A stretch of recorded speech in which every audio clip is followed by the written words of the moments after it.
Hi guys, I'm Ritu and with me as always Manglam. You know Manglam, growing up you had two kinds of eaters. There were people like you, the vegetarians, and there were people like me, the non-vegetarians. But what have you today? I mean, there's vegans, there's pescatarians. There's eggitarians, people who are vegetarian but eat only egg, make that exception. There's lacto-vegetarians, there's evo-vegetarians, or I don't even know the kind of tarians that exist now. It's just... A lot of them are actually annoying as well. But you know, to be very honest, I eat vegetarian food and the only egg I consume are in desserts. Well, I don't know what category that you fall into. Desertarian. But you know what? The fact of the matter is these evolving diet preferences, the health consciousness and rising awareness for climate change, all of this has given rise to a food revolution of sorts, and that is what we're going to discuss today on Mad About Markets. And you know what? These ingredients for success of this food revolution, you have the new protein options which are based on plants, which are microorganisms, fermentation and cultivated through animal cells. So these are the kinds of alternative protein products which aim to, one, mimic the look, the feel, and the nutritional profile of your regular animal-based meats and products. And that is what we're going to discuss today. The big question, how big is the market? How large is this alternate protein market? What pace is it growing at and how quickly will it get to the critical mass that we're talking about? Well, the world's consumers love animal-based proteins, so much so that in 2020, we ate nearly 574 million metric tons worth of meat, seafood, dairy and eggs. That's almost 75 kilograms per person. That's also the average weight of a human being on Earth. The total protein consumption was 587 million tons, of which 13 million metric tons was alternate proteins. This is just 2020. But a report by BCG says that this market for alternate proteins, which is the green part that you see here, could grow all the way from 13 million tons to close to 97 million metric tons by 2035. And that's just the base case scenario. The bulk of this, of course, will be plant-based meats at about 69 million metric tons. So that's a lot of plant-based meats that we're talking about. And you know, the plant-based alternatives, actually, if you look at the overall space, the study also finds that the alternative protein forms only 2% of the total animal protein market. So that is the potential for growth, because by 2035, it is expected that they will make up almost 11% of the overall protein market. And that, again, like you said, was a base case scenario, right? In a faster technological innovation scenario where there's full regulatory support, it could speed up growth all the way to 22% in an optimistic scenario. So huge potential for growth from 2% all the way to 22%. On that note, let's bring in our experts on the show today. It's a packed house. We have Deepika Bhan, the President of Packaged Foods at Tata Consumer Products, Ashu Phake, the Vice President and Business Head of Frozen Foods at ITC, Varun Deshpande, who is the Managing Director at the Good Food Institute, are some of the people joining us. That's not all. We also have Sandeep Singh, who is the co-founder of Blue Tribe Foods. Remember, this is the one that has Virat Kohli's investment in it. Shraddha Bhansali, the COO and co-founder at Evo Foods too, will join us here in the studio in just a bit. But let's go across to Varun first. Varun, what according to you is the size of the global alternate protein market, and what according to you again is the potential that it has in India itself? So at the Good Food Institute India, we've seen a lot of projections from the likes of Kearney, UBS, JP Morgan, the companies that kind of size these markets globally. Have said that the plant-based meat market in particular is worth anywhere from about $90 billion to $370 billion globally by the year 2030 or 2035, right? And that's obviously a huge multi-billion-dollar global opportunity. The Indian opportunity within that is also sizable, right? Within this decade, the modeling that we've done indicates that we can get to about anywhere from about 1,800 crores to about 3,000 crores plus just for the domestic consumption of plant-based meat, with additional roughly the same size of export opportunity, right? So if you look at the significant opportunity that we have in India, it's not just for the domestic market, but also to fulfill some of that very large global demand for these products. No, absolutely. And, various studies have various estimates. But Sandeep, let me come to you on that note, because, you've been one of the early players in the market. What is the typical target customer? I mean, are you focusing on the vegetarians who are curious to try this mock meat, or is it non-vegetarians who you think will shift because of various reasons? And who is it a harder sell to? First things first, we are not with the vegetarian population. We believe if vegetarians eat our meat, it's achieving nothing on the global scale. It's not reducing greenhouse emission. It's not saving animals' lives. So we are very clearly for the non-vegetarian only, I would say. Vegetarians are welcome to eat it, but to make an impact, we need the meat-eating consumer to switch to us. Now, of course, you rightly said that unlike the West, we don't eat meat like twice a day, like in the West. So we believe even if somebody's eating meat, say thrice a week, if he switches to Blue Try once a week, we have made a positive impact. And there are a lot of people who are very conscious. The consumer and the youth of today are very conscious about the impact on the environment. They are a very discerning set of audiences we have today, consumers we have. So a lot of people who are, they know that what industrial meat does, and they are very conscious, and they would like to kind of reduce the greenhouse emission. The youth is very conscious. So the conscious consumer will switch to this, and they are switching. Ashu, how has the consumer acceptance been, and what are your expansion plans in this space? Plant-based diets, if you look at the portfolio that ITC MasterChef has today, in my plant-based diets portion, there is enough and more for consumers seeking alternates in plant, because the idea is, are we giving consumers enough beyond just paneer as an alternate in the veg space? So in my portfolio, I have products as beetroot kebab. If you look at my kebab range, I have beetroot kebabs, I have a dahi kebab, I have a falafel kebab, which is plant-based in a way, right? So that's the space we operate. And now I've introduced the incredible nuggets and incredible burger patties, which is in the plant-based space as we say. And if you're a non-vegetarian, you have an option to try out the plant-based, or you can also try out the alternate protein in the incredible burger patties and nuggets that we have.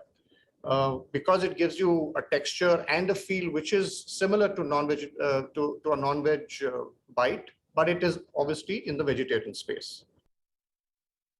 All right, gentlemen, hold your thoughts. As we said earlier, Shraddha Bhatsali, the co-founder at Evo Foods, is also going to be joining us. Shraddha, welcome to the studio here, and thank you for joining us. The hot new entrant in the plant-based meat or egg category, rather. So I actually wanted to start by asking you, what is the opportunity you saw? Because, I, for one, I am a meat eater. I consume eggs.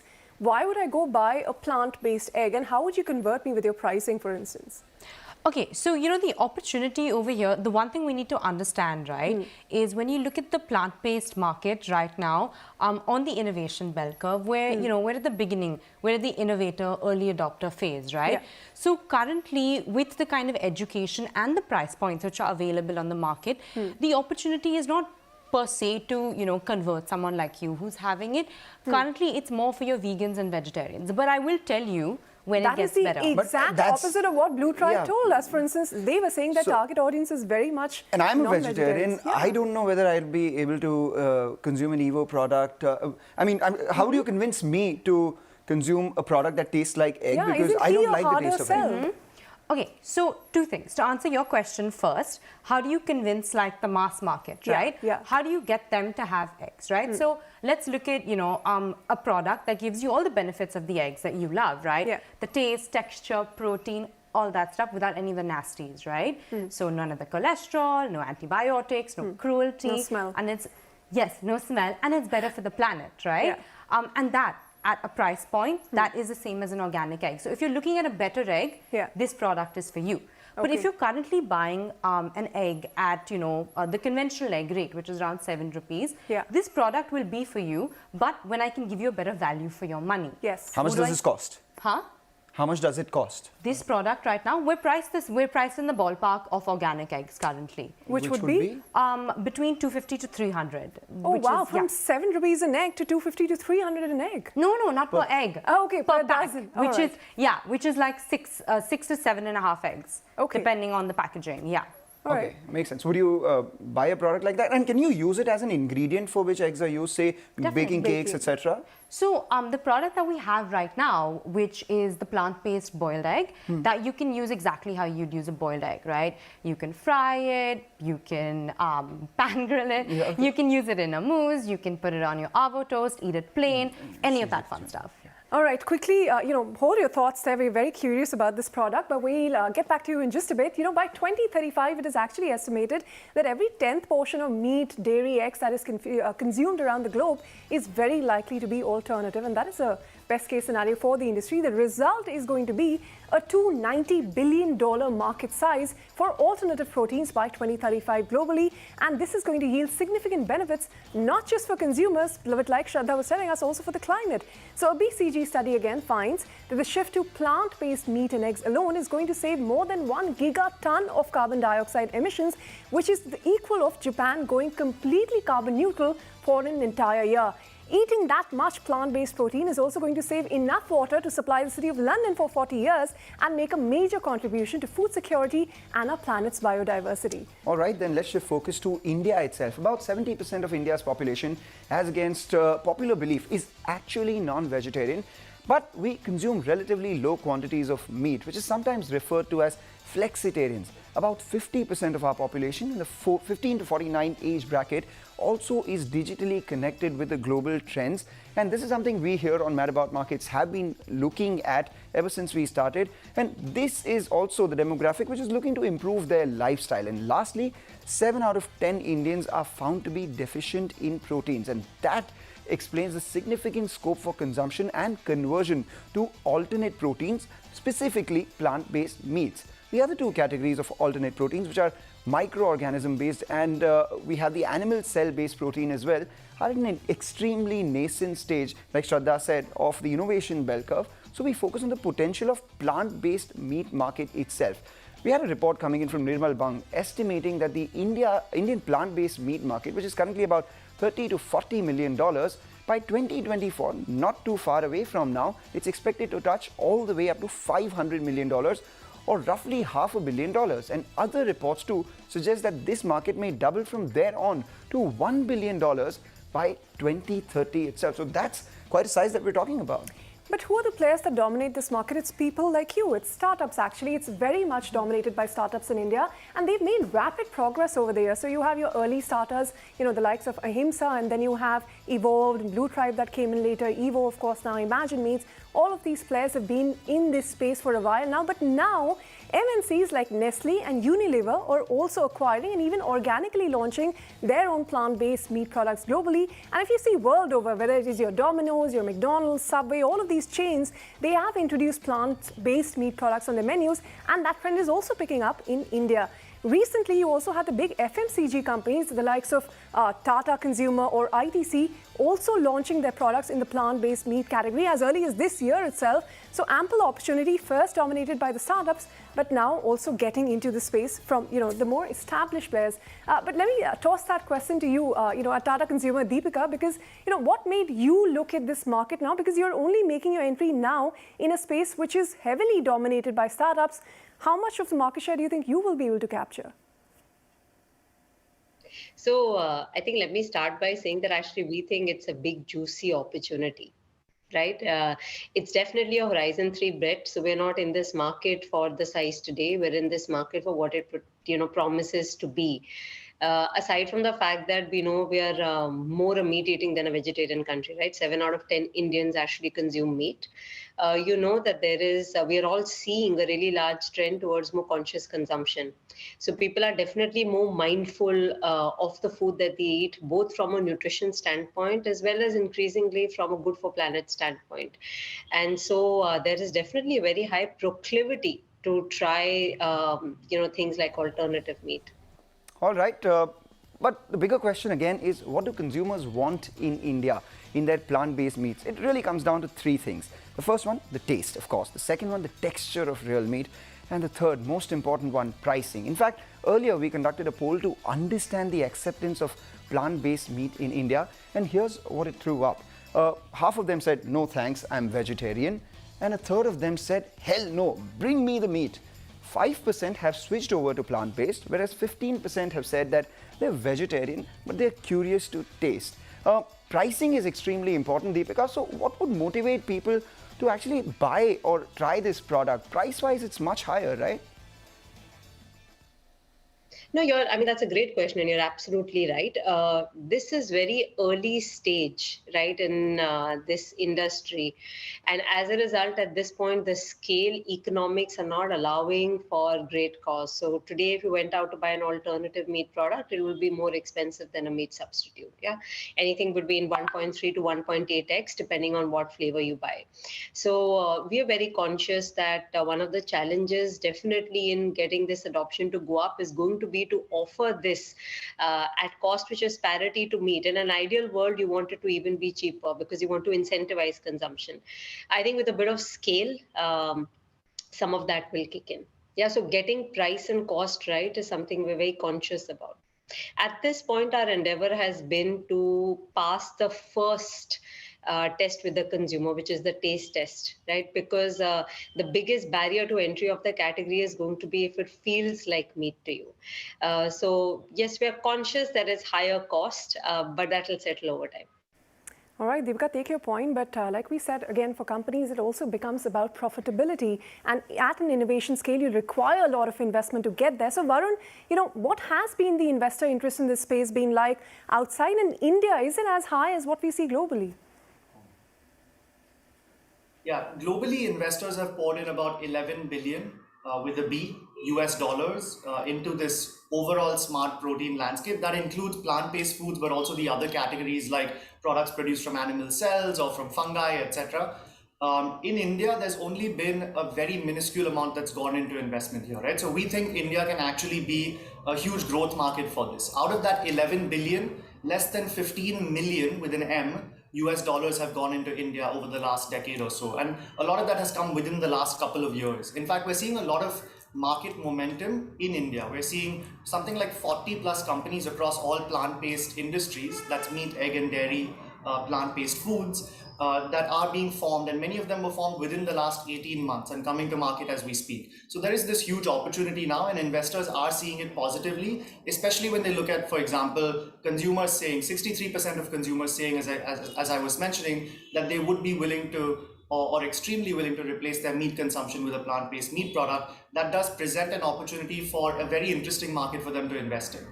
All right, and that brings us to the question to Shraddha. Shraddha, how much money have you raised so far, and do you make any revenue? So we just actually launched. We've raised just under 1 million in our pre-seed round, and we're raising more currently. Like you said, yes, it is pretty capital intensive because we have put in a lot of money into the R&D portion of creating Evo.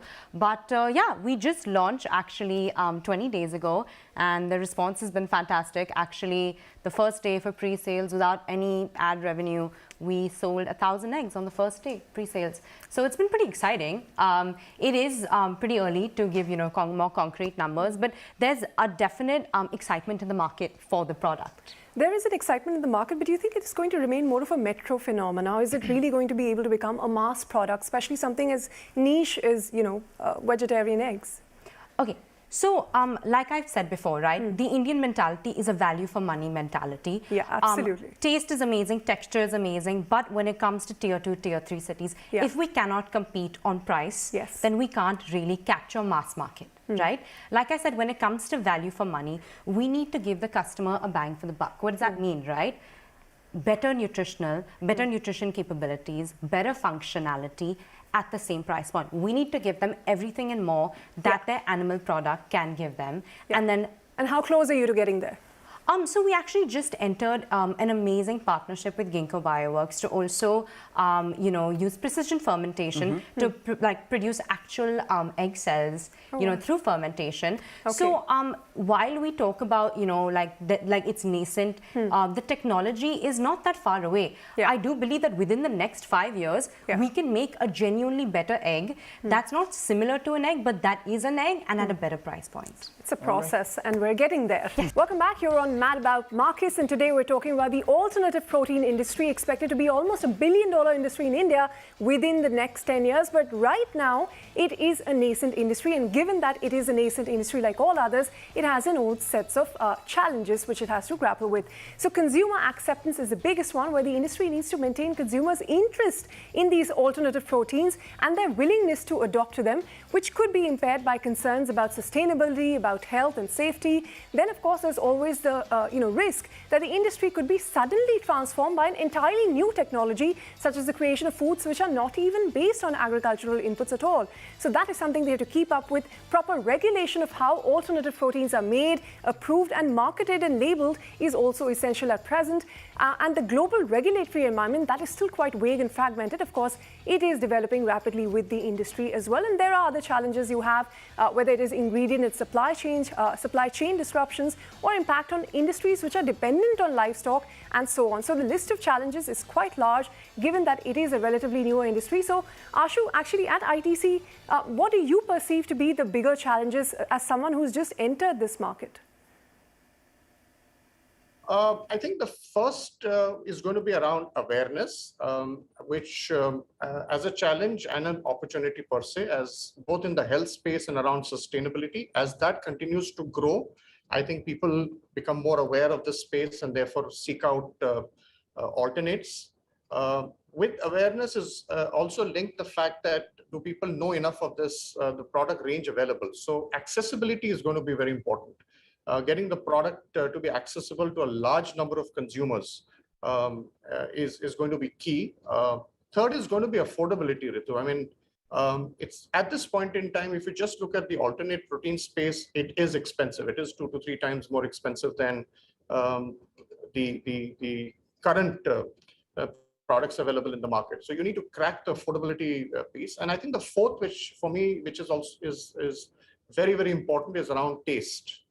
You can get the other 3 going, but if you don't get the taste right, and if you don't provide consumers with a variety of great tasting products in this space, the format and the category will remain restricted. Take that point: awareness, access, affordability, and most importantly, taste. But Deepika, what according to you, from a Tata consumer standpoint, are the challenges which are unique in India to promote a product like this? We have our own set of challenges, right? First, let me start by saying that there is greater opportunity than there is challenge. But the big challenges for us as we start to grow the category in India, number one is, just helping the consumer form the new habit. Right. So we're very encouraged by consumer studies that say that actually 6 out of 10 consumers are very open to buying an alternative meat product. So, but helping them make this journey, really changing the habit in a country like India. So that's the first. The second is cost. Yeah, so ensuring that we are able to provide this at a cost which is very close to the meat substitutes is going to be a big game changer in being able to get penetration for the category. So these 2, I think, are the top challenges. The third one I'm a bit more confident about, which is taste. See, we've got to make this change simple for consumers. It's a big change. So as far as the consumer is concerned, the product should taste as good as your meat product does. And I think that's what we're very conscious about. All right, and that brings us to the bigger question: can alternative proteins be true mass-based products in the future here or not? And we pose this question to both Sandeep as well as Ashu. Sandeep, take it away. Being a mass market, company was going to take time for us. I would say we are at least 5 years away from that. And you're right, we cannot be a mass product, nor are we positioning ourselves for that. It's going to take time. So in 5 to 6 years, when there'll be price parity with animal-based product, we could have some chances of being a mass company. We'll have to wait and see when in terms of how it evolves. And if you're specifically talking of alternate proteins, and as I said, this will of course depend on those 4 key drivers around affordability and taste and accessibility and awareness. And that'll determine how the category evolves. But as we say and as we speak, within that there is a category, as I keep referring to it, in terms of plant-based diets, right?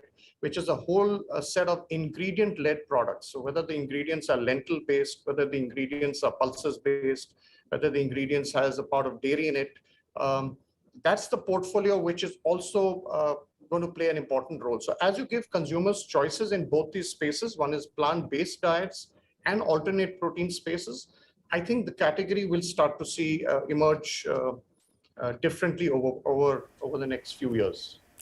All right, on that note, we are going to wrap up this edition of Mad About Markets. So Ashu, Deepika, Varun, Sandeep, all of you, thank you very much for taking time out and joining us here today. All right, with that, we wrap up on this edition. See you again, same time next week.